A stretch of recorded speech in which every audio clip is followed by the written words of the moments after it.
ఆంధ్రప్రదేశ్లోని అమేధి నియోజకవర్గం నుండి ఎవరు పోటీ చేస్తారు అనే అంశంపై కాంగ్రెస్ పార్టీలో ఇప్పటికే సస్పెన్స్ కొనసాగుతోంది. బుధవారం గజియాబాద్లో జరిగిన మీడియా సమావేశంలో రాహుల్ ప్రసంగించారు. అయితే అమేధి నియోజకవర్గం నుండి బీజేపీ అభ్యర్థి స్మృతి ఇరానీకి వ్యతిరేకంగా ఎవరిని పోటీకి నిలుపుతున్నారు అని రాహుల్ను ప్రశ్నిస్తే దానిపై ఆయన స్పష్టమైన సమాధానం ఇవ్వకుండా దాటవేశారు. ఇది బీజేపీని అడగాల్సిన ప్రశ్న, మంచి ప్రశ్న. తమ పార్టీ నుంచి ఆదేశాలు వస్తే దాని ప్రకారం నడుచుకుంటానని రాహుల్ అన్నారు. తమ పార్టీలో అభ్యర్థుల ఎంపిక అంతా కాంగ్రెస్ ఎలక్షన్ కమిటీ తీసుకుంటుందని చెప్పారు రాహుల్.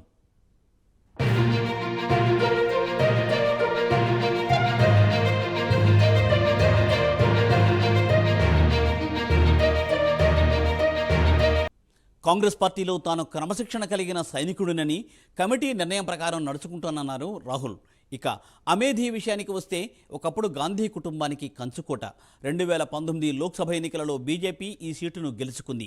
ప్రస్తుతం రాజకీయ వర్గాల్లో వస్తున్న ఊహాగానాల ప్రకారం రాహుల్ గాంధీ ఇప్పటికే వాయనాడ్ నుండి నామినేషన్ దాఖలు చేశారు. అమేధి నుండి కూడా పోటీ చేస్తారన్న వార్తలు వస్తున్నాయి. అమేధి సీటును ఎలాగైనా గెలిచి తీరాలని రాహుల్ పట్టుదలతో ఉన్నారు.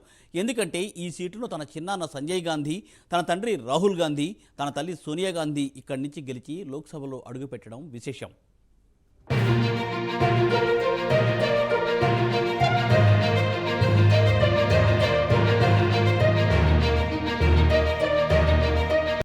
ఇక అమేధి లోక్సభ నియోజకవర్గానికి మే 20న పోలింగ్ జరగనుంది. అయితే ప్రియాంక వాద్రా భర్త రాబర్ట్ వాద్రా కూడా అమేధి నుండి పోటీ చేయాలనే ఆలోచనలో ఉన్నట్లు వార్తలు వస్తున్నాయి.